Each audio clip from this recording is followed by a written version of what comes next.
ভারতে ভোট চুরি কেলেঙ্কারি ঘিরে দেশ জুড়ে তীব্র বিতর্ক ও ক্ষোভ দেখা দিয়েছে। বিরোধী দলগুলো বলছে এটি কেবল একটি অভিযোগ নয়, বরং গণতন্ত্রের ভিত্তিকে নড়বড়ে করে দেওয়া গভীর সংকটের লক্ষণ।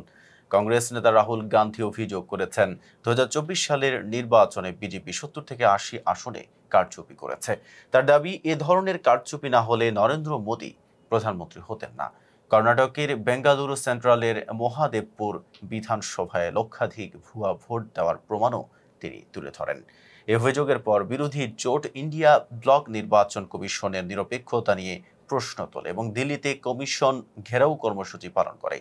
যদিও নির্বাচন কমিশন রাহুলকে প্রমাণ হাজির করতে বলেছে এবং বিজেপি অভিযোগগুলো ভিত্তিহীন আখ্যা দিয়েছে, তবে সাধারণ মানুষের মধ্যে নির্বাচনী প্রক্রিয়ার প্রতি আস্থার সংকট তৈরি হয়েছে। সম্প্রতি নয়াদিল্লির কনস্টিটিউশন ক্লাবে অনুষ্ঠিত এক সভায় নাগরিক সমাজ, স্বচ্ছতা কর্মী ও সাবেক কূটনীতিকরা দাবি করেন, ভোটার তালিকা কারচুপি, ইভিএম এর অস্বচ্ছতা এবং কর্পোরেট প্রভাব নির্বাচনী প্রক্রিয়াকে অবিশ্বস্ত করে তুলেছে। লোকরাজ সংগঠনের সভাপতি এস রাঘবন বলেন, এটি কোনো বিচ্ছিন্ন ঘটনা নয়, বরং পদ্ধতিগত সংকট। তিনি রাইট টু রিকল, নাগরিক সূচিত আইন প্রণয়ন ও নির্বাচনে রাষ্ট্রীয় তহবিলের দাবি জানান।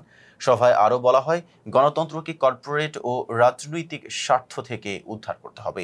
বক্তাদের মতে ভারতের গণতন্ত্র এক চৌরাস্তায় দাঁড়িয়ে আছে। সময় এসেছে এমন একটি রাজনৈতিক প্রক্রিয়া গড়ে তোলার, যেখানে জনগণের সার্বভৌমত্ব হবে চূড়ান্ত শক্তি। এতক্ষণ সাথে ছিলাম মেহেদী হাসান। ফেজ দ্য পিপলের সাথে থাকার জন্য ধন্যবাদ।